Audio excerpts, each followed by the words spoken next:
be back from that short breather. Twasokwa tugaruka na program sabaganyirwa mkake.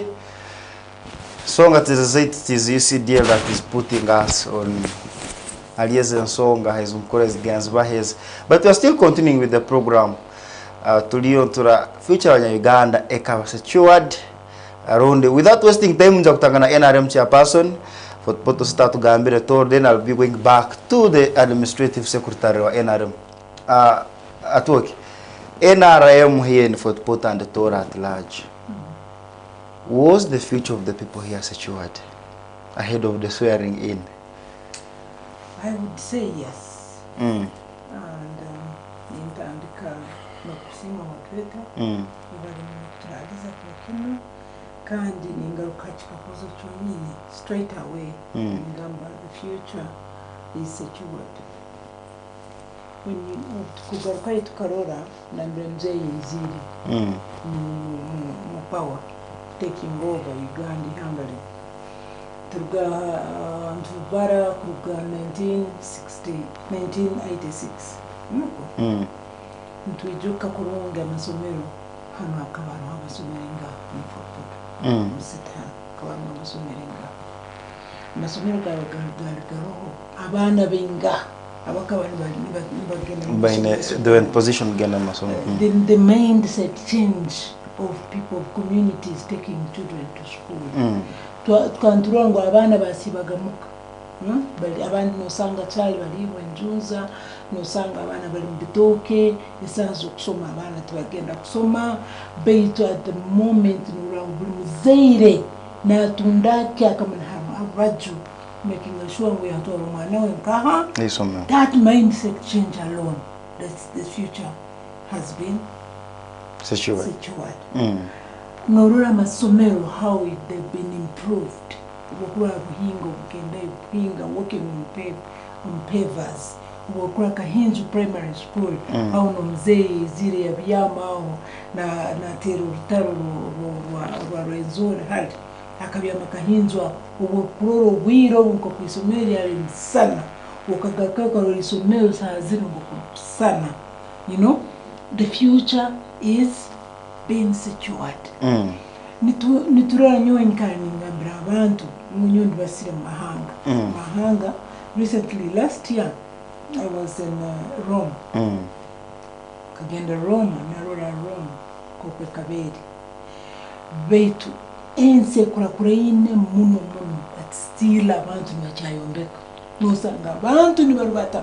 Abantu mafukugali gwabo bagenda gukora abantu bachayombeka abantu bachalima nemsiri eriyo twagenda tweka Portugal nosanga abantu barokora so if Rome that was built before even Jesus Christ was born tunoko nesanete abantu bachakora kandi itwe so ito ntugamba the struggle still continues kandi turora ngo bikozirwe byamani kandi bingi ubwo kugenda ukarora amarwaro mugezi wange banabaza amarwaro ubwo kura buhinga hospital kokwe kaberi kuga 86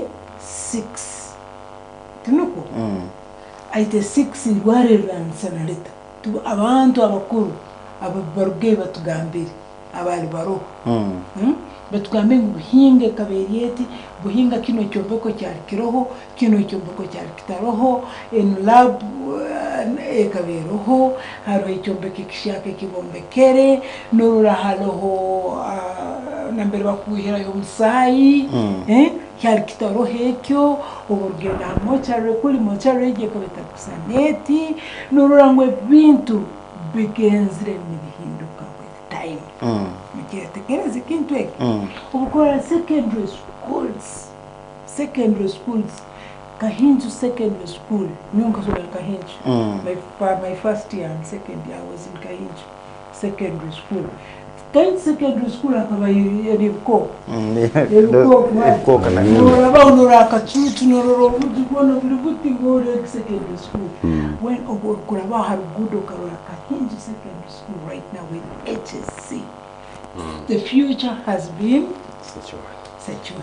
When you look at when you look at PDM, That is the biggest achievement of Mzee, the man we are going to celebrate on the 12th. Mulika agaye milioni eki.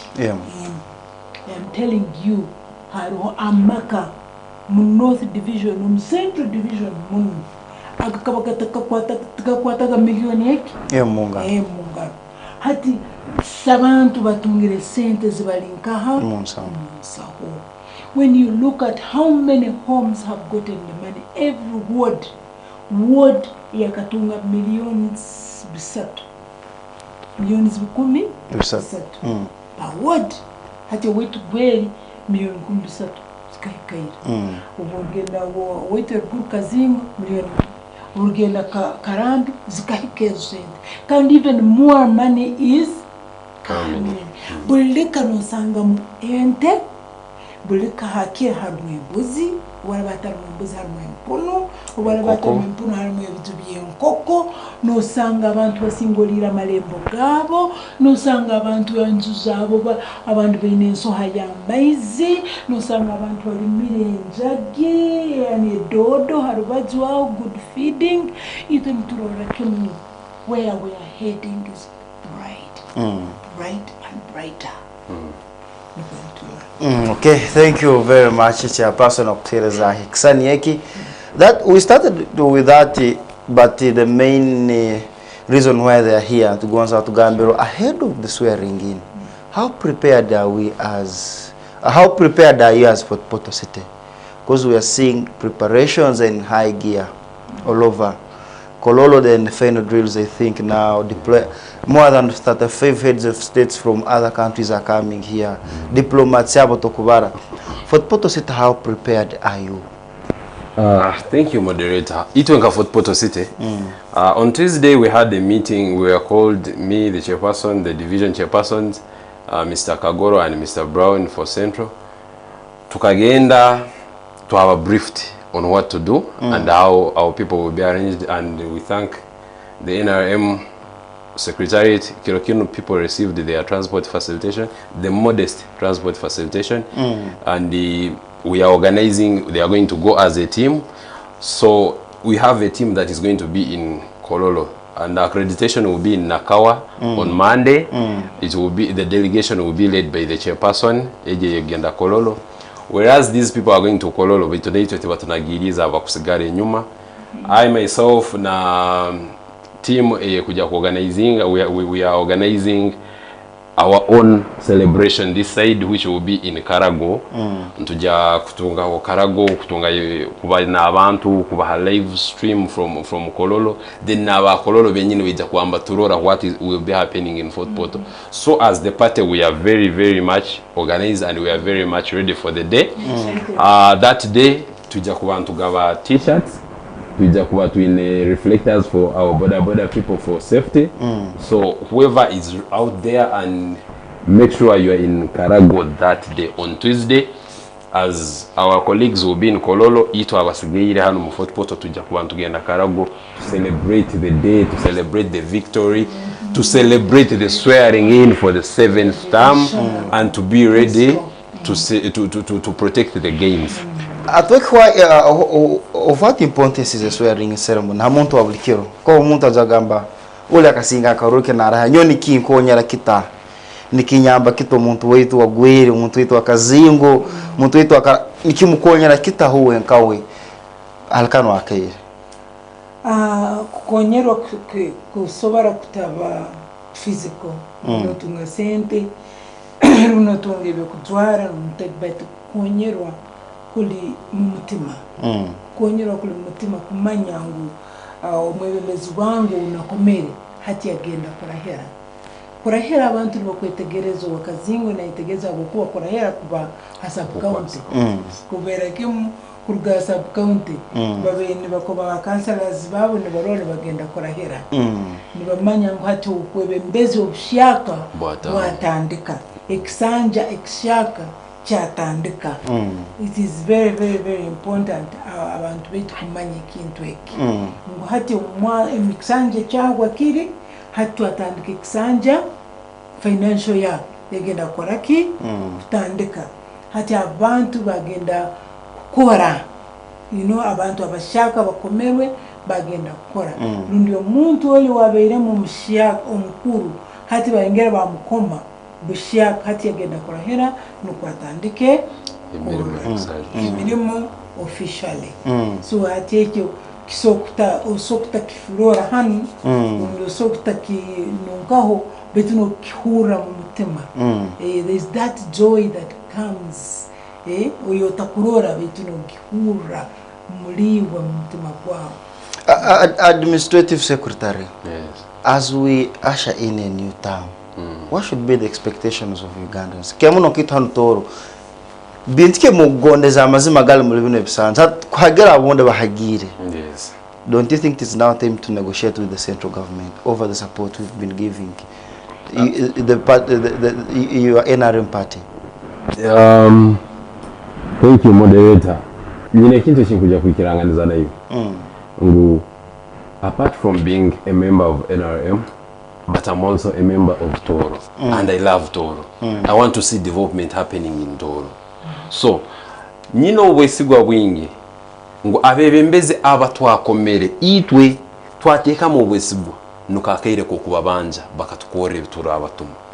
Hari ebi bitukujya kubatuma nimanya ntukimanya twinorguro rutura Kampala. We need it urgently. So if the swearing in is next week on 14th of MPs, we expect them to start from where these people have stopped. Bakatugamba but hati orgudo to arwana otuti.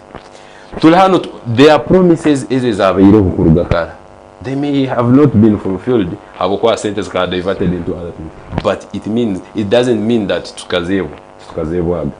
So we expect the leaders that we entrusted, because among those we number NRM flag bearers, and there are people who are not NRM, but they were trusted by the people of Toro. So we expect them to work for the interest is it abantu aba Toro. Nabwecho nyowenkanyi I will agree with the criticism, constructive criticism, positive criticism. Oborijo kangamba oti government yanyu tujibanje ngudu, it is okay. Let the leaders that we elected bagende but representing babanje ngudu to abakomi. Such paka ntujetaga. It's true tujetaga abako negoberito abatoro emere yetu itora to producingire ni yeragena industrial hubs is a agricultural industrial center ni yeraba. So income yone yekuja mutoro nanye nko mutoro ninyigoboramu so nanye nko mutoro najagaruka hati enyuma mbantu mukote yange yogamba ande mutoro ntandike kugamba my MP otkolire kiguno mwaka. So I want to look at MP kuba wa NRM ngamba ono wa NRM tutamugamba no, we are all looking at how does Toro benefit from this term.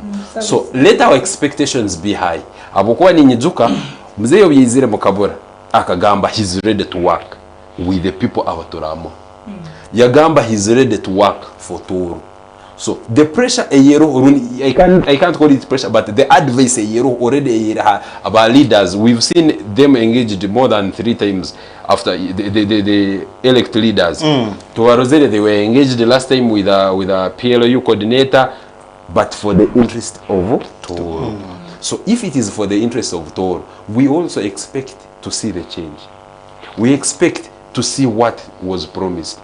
Titukweta garuka in history nambe bagamba kangwa abebembezi abakomagamba gena mbaikara bwikara.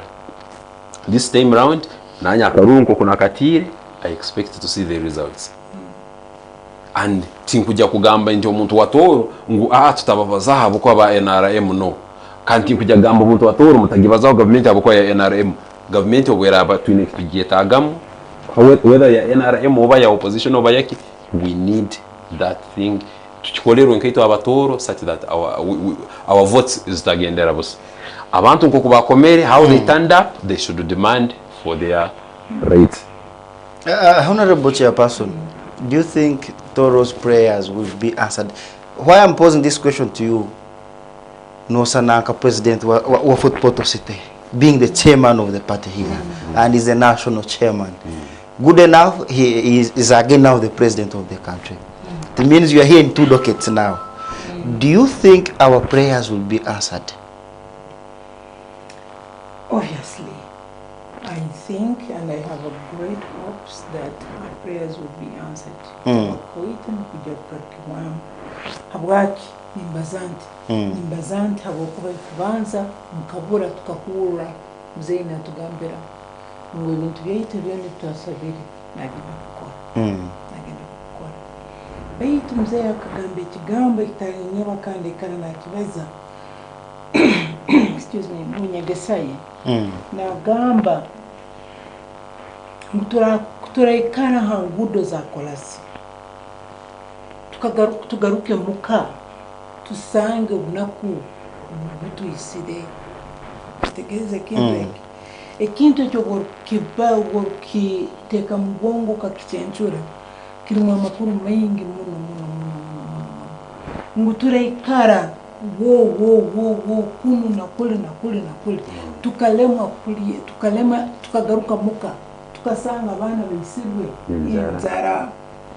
So that means tutandikire muka mindset change ngo buda bwaitu mugenda kutandikira mu families zaitu buda bwaitu mugenda kutandikira mu communities zaitu nyowe ni encouraging kandi niteka mu amani abantu bangi bafoto city ukora na amani personally kubanza gukora na amani nuko hati ebitukozire bino government na yakoleki supplementing you get it turaba tungire 1 million is a PDM tukozire kitu tusikose mulingo kunyakwikire buraho nyana yente okulehe mbuzi ibiri ubundi okulehe nkoko hakire nguno tureize kindi tusange ekiroho utandikire mindset change ereke kugamba ngo hati natuma MP all hati MP mwene koraki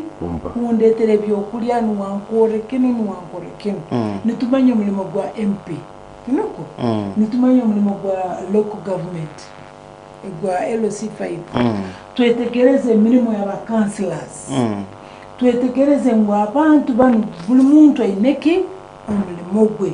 What is important to us is that kubanza kuteka mwamani kwekora kan mzee is looking out, the president is looking out for the hands that are working very hard tetegereze kitu ekimoderate.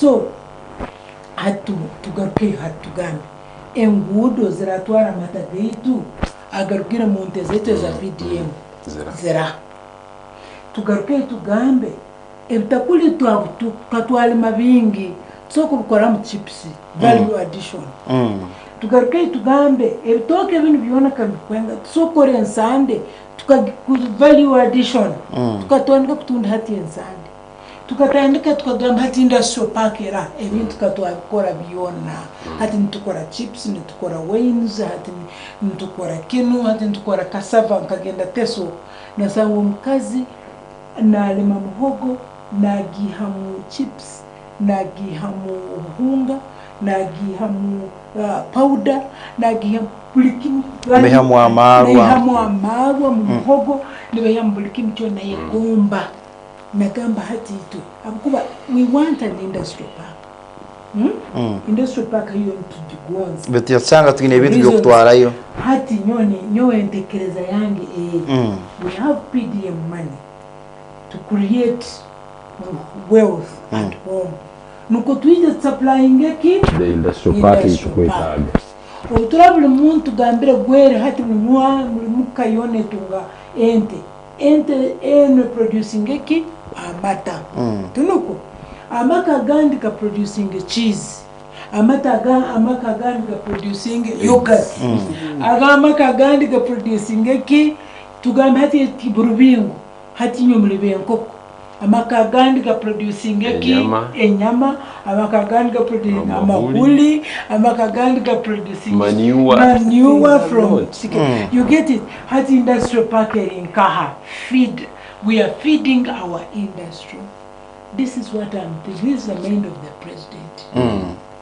First work hard to create industrial park and the money I have started giving you to start with. Maybe like administrator and a wait to moderator. point yansebezaho true so ku bantu banje ibintu bintu but are we ready for them ubaraleta industrial park bagiteka do we have enough supply for the industry so before okay as we ask for them as we demand for them but need to be set to produce what is required abokuba tuija kweroraho business wise as Fort Portal City nso kutagamba we are okay business wise obutugenda mu tawuni ezindi nturora kimu ebyombeko babine na business zero mu byombeko baitu Fort Portal there is a way we are lagging behind nso kikugambira without fear of contradiction nkaiza mu Fort Portal City saha ibiri za nyinkakara na sere ekyokulya kyabora obviously now we need the president kuja akatugambira ati wa hoteli wa services you need to be ready by 6 arohaba kutambura ombwiro obo basokulya ekyokuli so before we even ask for these things find the government may be lagging aro ebintu bitukujibanja but naitwe aro ebintu bitune kubanja I witness something aro omo aba proprietors ba restaurants hano yes. And happened to open another restaurant in a certain district hano akinga saha itano mkaga but the other said he operates Transnet. I was wondering where could the challenge be and tugenda tuikiranganize nyone tuikirize ngu it's not that we don't have people abantu barumu but it is our minds ezangire kugamba ngu if I extended that 1 hour those 2 hours I will get the customers twine bimotoka ebikurabaho mbambigenda Kongo people park there just Arieg Street Kasese Road osanga trailers parking where do those people eat in the morning obakwamba setting off at 6 where do they get breakfast hata no sanga yaruga hanu yagamba lekanyo breakfast Kasese abuko restaurants zandi zikabere ready so before we ask for these things maide ya mzene gamba ite iwe nko omuntu oyigeze hoki ekitwa yongereza as for Portal stand toro partly should we blame ourselves yes itwe nkaitwe nyo hatkangambire I will tell you my own story nkaba I was working as a highway surveyor na some company mu oil roads oima kija cyabaho ubwire bwenyuma aho ngo sente mu government zaanza zabora so all projects were put on hold that time projects zabere zero on hold nkaba umchara wange nkamuterire hawa ka mobile money mu business ye muteriyo na mobile money but she wasn't working to maximizing it ubunargira hamulemo na mugambi ntinomanya we still have a long way to go sazinti nyine mulemo but I will use the little money zinyine and maximize it mu mobile money trust me mobile money ne hamuge mitwara 3 per month but how did I do it inka making sure ngo I extended hours huo bwara mobile money yajikingaga saa hivi nyo I could go up to saitano so that means I changed my mind from ito abahanu ba customer bamanyirire saa hivi no na gamba no I will extend I extended it to saitano and it helped it carried me through that season so the biggest problem between is our own comfort ubakwemero kagamba ito abatoro ito tukwerega seriously tokuja kwerega but now at the end of the day you will demand from the government of which you will demand ngudo bajukukore still ugaruke mukora alenzara ubu nakubeire nintunda ekikopo kya mata siringi 5 ubu ndaba nyine ente yange emune kamwa lita 3 buli kilo ezo nziba siringi 10 ezo 3 abukwa lita 3 those are 9 cups so buli kilo no boine 10 ezo 3 eze 10 ezo za 6 cups 10 ezo kuboine ubu turagenda mu irwaro twasanga mbaze government yegweta sobere kutekayo bagambire ngenda pharmacy ngugure ninja kuba nisoko kugura the same how oberabere muka oja gihaho maniwa ugambe gangiteka ekitoke cyenyine aijo umuntu kuruga Kampala fuso nsibagazi parking raho zisombe bitoke muguso nyakigumba obutale bwitu bwa muno people come from Kampala mbiza kugura ebintu we are blessed with good weather how are we embracing the natural blessing ya mukama ya tuhere before we blame the government? What you are trying to bring in it is not only the government. It's not only the government. We also have a big role to play. Actually the biggest role is in our hearts. you become what you want to be. Kugambira bwana noenda kuba muguda ubwongo bwawe bwine kitekereza bukamara kitekereza bukakiprocessinga noenda kuba muguda then bukakitandika wanoenda kutandika business bwine kutandika n'ubwongo bwawe anyway not with the president, not with the bishop, not with anyone. You start yourself. When you want to become someone, it starts in your mind. Kitandika ngo hati toro twagenda kurakurana. Kitandike nanyo, kitandike nonu. Turuge mu bintu ebintu byenkurakura byoku jumangana no kurwanangana no sideliningangana. We start working together. I am telling you this, even the sky will not be the limit. Tugende tugambira abantu turubate abaineho knowledge. Turubate tugende tugambire abandi. Tugambe this is how we can do things. Obworabo ine mbuzi yawo gibeine obusobo otabanaga nagiriza obuki maniwa teka kitoke hali ekitoke chikuhira muki kikoto ubora kitwara mukatale sente zo beno jya kwihamo tutera obusi zijja kwaraki kweyongera tutandike tugambe bulika hakira bulika etunge income generating activity with the money that Mzee has given us. Tugambira abantu kandi abantu no bagambira mpora, it's not force. Yote forcing abantu bazampora. Umuntu nakumanya no mwoleka no wawo no mgambo bene nyo ntembuzi yange katandika nyine mbuzi ubuna bizeire yazana zi erna gitunda ubuna gitunzire na tundibi na burenyana yake yente nyonyi nazara nyowe. My mother-in-law had a saying, a proverb. Ngo targambiro umwiru ngwembuze gurende. So you start with chicken. From chicken you are on a goat. From a goat or munte. From ente ibiri satu, you know, you're producing milk to feed at least how many homes? Slowly by slowly.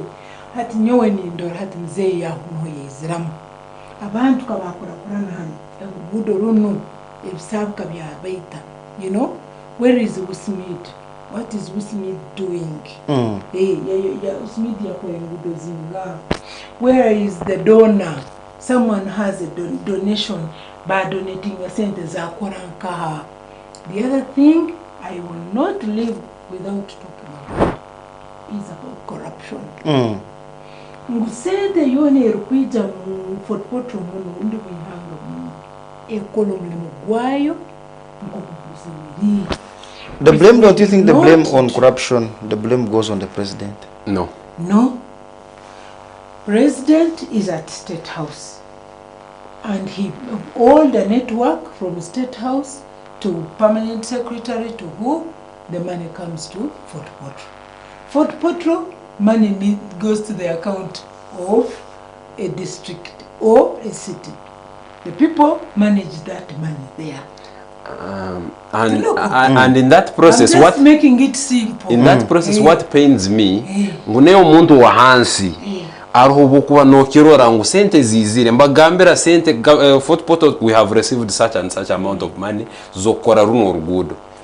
Iwe nyino kirora ebintu ebakora is show the work. Rundi tibiri na standard. But you keep quiet no gamba kitandugaho. Hati aho blame tunge tujigari ruguru mwa president. To abanzu simbaka tatetu. Umuntu alukora show the work mutoro. Mwana waitu wa hano.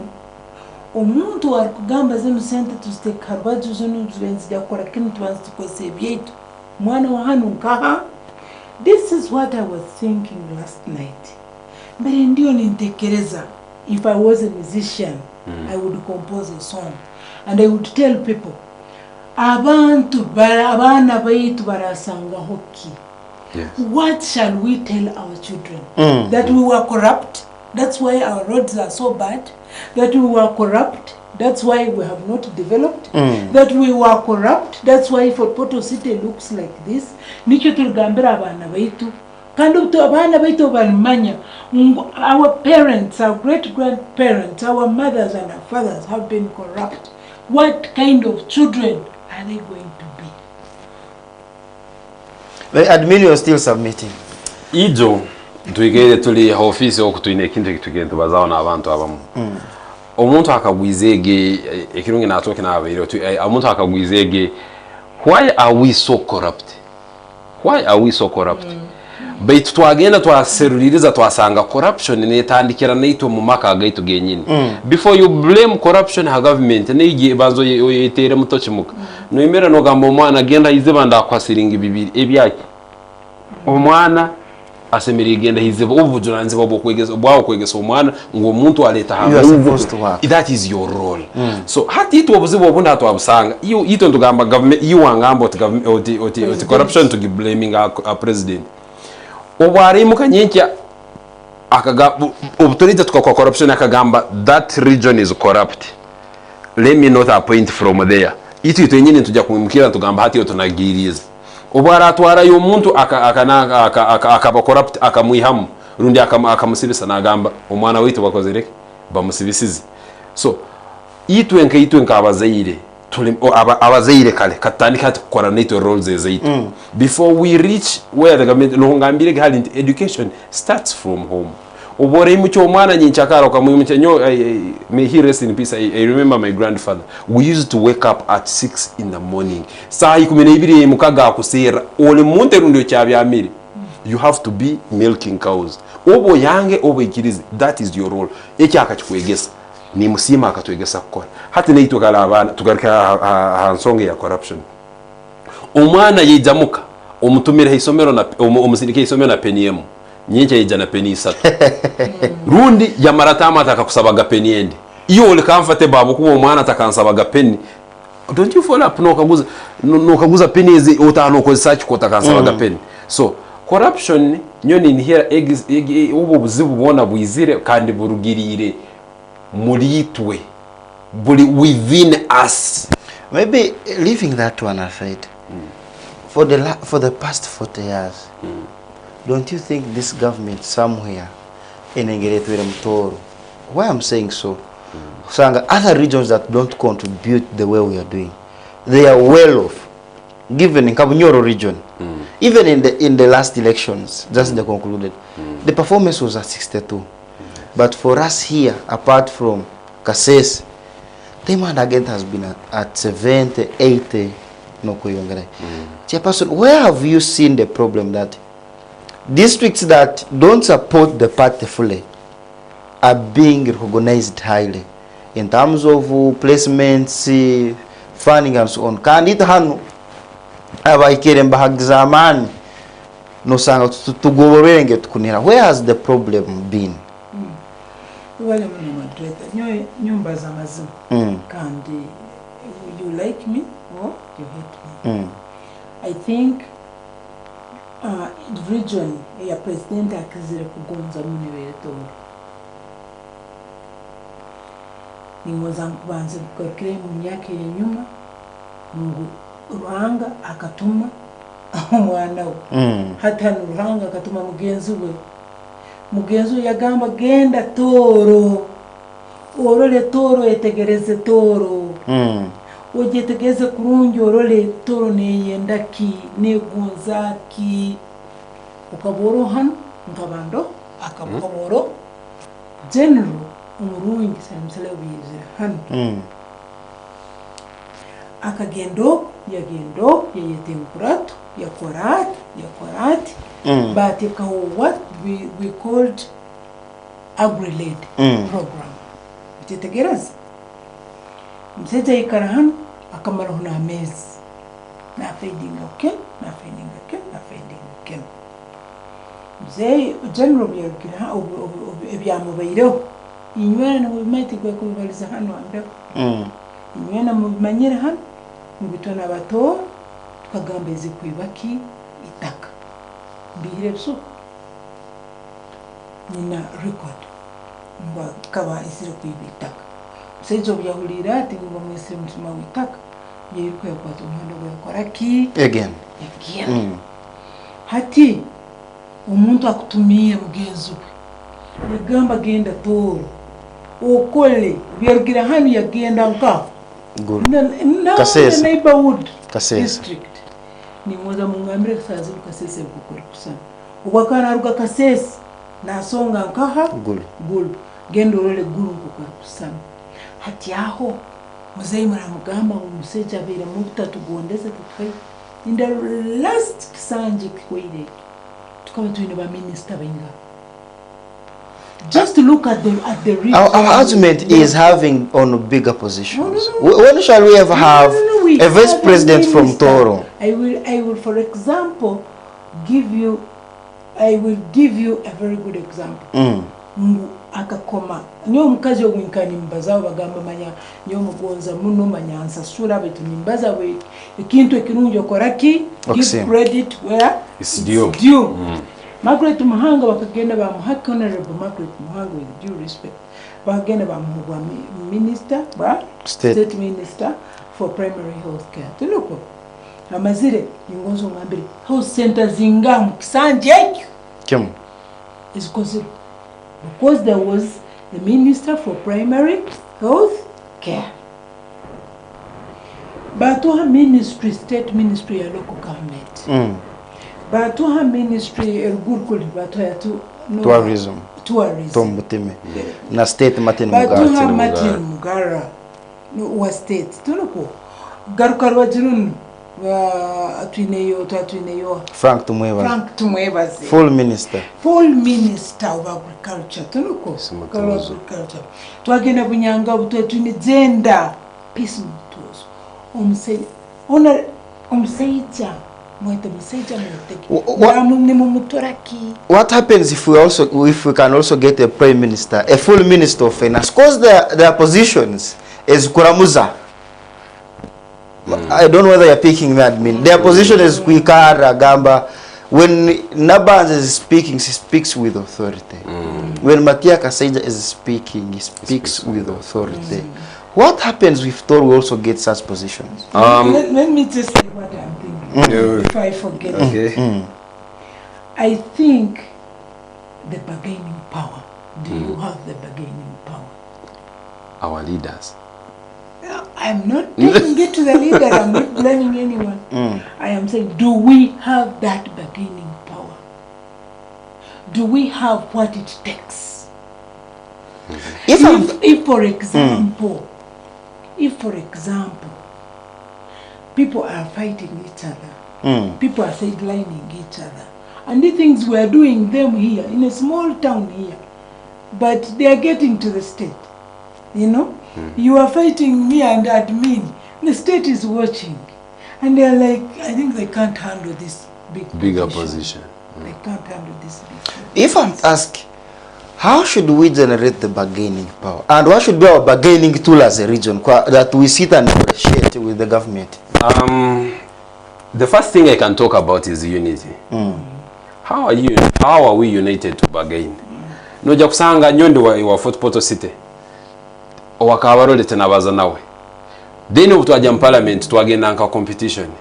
We are not competing. We should lobby for the common goal. So leka nyowe naiwe twekwate tugende we present ourselves tugambe muzeyi we are 8 ministers, we are 8 MPs amongst 8 twin a region as Rwenzori region. In fact, we have Toro region. It has such and such a numbers. It supported you in such and such a way.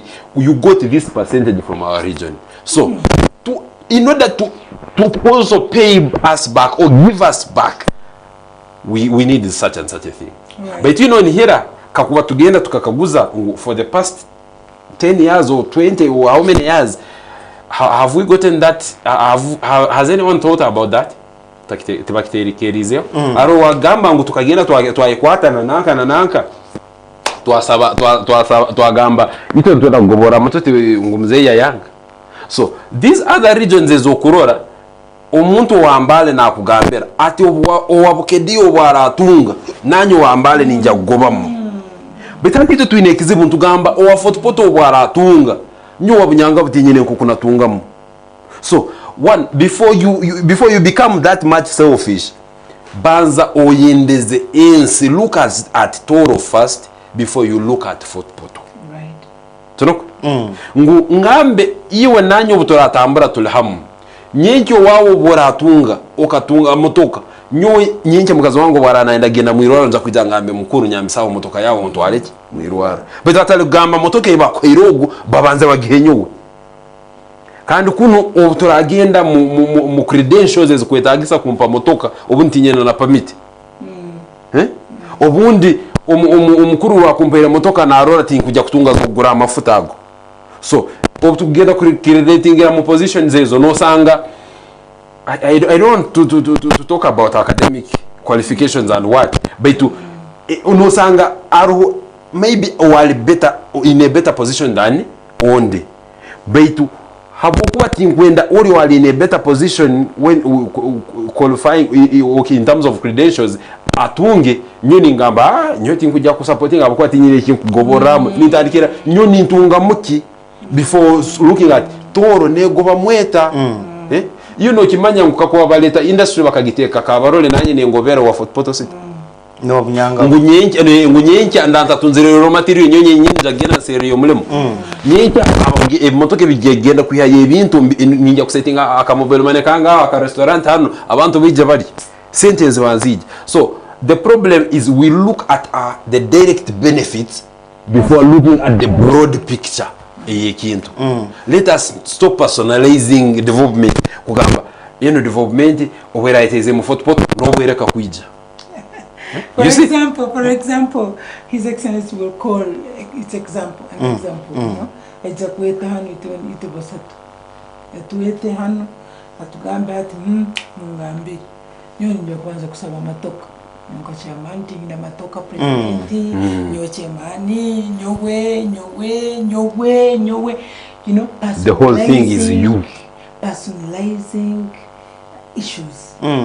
Nicho kisirito I want to tell you. Buli muntu na hura na igondezeki, buli muntu nasika naenda kutwara ki owe. We are not getting this jegere kugamba hati kama mbaya. We will get it together and it will help all of us. This is what we need. This is what football needs. And until it gets there, I am telling you, prayers are needed. Should we say in the past we've been getting main leaders, abembezi abatali borengama, now we have come to serve the interest of the public? Tusokutakitwara tuti but to maybe their degree of patriotism ekabere hanso nso kigamba anti I don't want them to quote me in a wrong way but ninso gamba anti kakuba arugayo umuntu makatugambera ati nyonka genda ma MP mutahe wange na mugamba this is the way we can help football.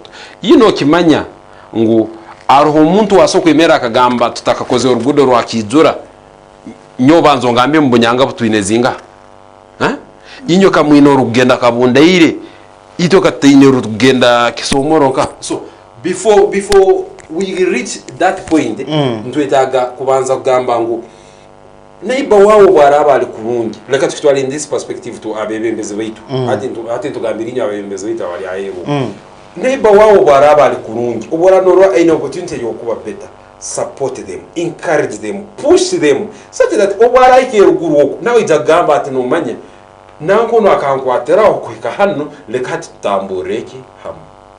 So nijo nkukira nkasima initiative y'abantu abatoro abakitekerizeho bagamba let us okay they are saying they are applying pressure but egi pressure iba kwa applying let it be a constructive pressure ingere bali mu kikora ngo before you push ngunyo ntaija kugamba bonando ngiro opportunity yo meeting mzee nija kugamba mzee mpayente kama 20 umpe yakamotoka nikaja kunyambaga kusoroza ibisusu byente ngize ndisende betu ngambe nti mzee obuturatunga irwaro eri abaruire bemitwe obuturatunga ho ikoro eri ku processinga juice abantu betu bitakora bitaganyurwa bitagobamo iwe no nimbanta ntefiro abukana mzee na weko bora ifaho wenga najya gamba he hati nyo bururuka ni nyendo abantu rukumi iwe kano ifaho nkayo familia yao yonka. So before we paint out the picture into a far hit we are selfish enough to pointing out picture ya gamba ngo we are interested, we have interests of the people of Toro. Let the interest be for the people of Toro, not us as individuals. Thank you very much. Garuka kateito muno kati kabuzo kyacho gamba ngwaba bebembesti babaire na mutima gwa Toro. Mazima gali ngo bebembesti babaire na mutima gwa Toro. Abebembesti babaire na mutima gwa Toro. When we look at health centers being built, there's been a high lobbying capacity. When you look at Hinga Hospital, Kusana Kataraka, there has been hard work. When you look at Parliament, abasaija babere nibemera nibabaza nura nibasaba ekizaniro nibasaba kiki, and out of that the kingdom has offered land for Poto City. Okay, out of the talking and the asking, land has been offered to Poto. When you look at Urukurora, event member of parliament now called to some extent. When you mzeka kuwatu ministries nistuyamba kutunga ebintu nyondo zile nimpe examples of ministers of hard work bukura tumebas Honorable Frank Tumebas has changed Kamwenge into something good. So if we had hard-working MPs been given ministries, this is what I am thinking. Baba ministries enungi dukonete tukoleki tugoboremu. Thank you. We have commissioners. Yes. Can appoint, and I know Mzee is going to do this. I know Mzee loves Toro. I know Mzee has some people that he trusts in Toro. I know there are hard-working people in Toro whom Mzee is going to give some appointments. And that's this one I am speaking, and I know him. He will not let us down. Okay, thank you very much. Thank you because of time time can administrative secretary. So kwa tukumba bumbe tekanize na wake ochahate. Wote muno wetu moderator nenya abali ahero kwa abali mukutuwachinga hamukutu yone mukutuwachingiraho ntubasima kandi ntungera kubiju cyangu kiro cya kabiri ebyo kwezi 12 tujja kuba celebrating the victory kandi ntungera swearing in our new president, His Excellency Yoweri Kaguta Museveni, the NRM chairman, national chairman of NRM party. Hati tuinka party, we are extremely happy, we are extremely excited, we are waiting for the day. Then nenyo abantu abatoro, abantu aba Fort Poto City, abantu aba Kabarole and the districts that are close to us. Itu enka Fort Poto City tujja kuba tuli Karagongo kubagambire tujja kuba ntutete ya Mzeyo tujja kuba watching live ebiri kololo kaneitu into celebrating on that day. So be part of it. Come and join us. Tujja kuba tuina yo entertainment etaliye munemu tujja kuba tuina yo t-shirts eza Mzeyo tuzigaba kandi mubyona tugumege ha Fort TV tutagirugahoka. Webala muna administrative secretary atoki dia moderator ntenda kusima kakino tumubale mukuteta kutunaliza nkekitebe nkaba aba leaders bekitebe cha NRM Poto City kana nyowe ni nyenda kwazao ekire chukuru ekibiro kwezi 12 kutugenda kololo nyoni minja kubantu kololo bitumugezi wangu nasigara hano mulimo gwe mobilizinga no kusemeza abantu apoto ngunabo bahure ngo mwebembezi wetu twakomere twaho bururu bwingi nagenda ku swearing in bagenda kuminatinga swearing in kirechi kandi president wetu ni chairman wetu waki wekitebe cha NRM. So ito aba NRM aba cadres nwena bantu abakugonze kitebe. We are so excited. Tumtetee Mzee tumtetee sana. Webala muno administrative secretary and chairperson NRM awoku hayo wirawa mkeja Ekimeeza kubazahe songa estalizim. I'll be stopping here for now. Let's meet tomorrow in other programs. A very good evening.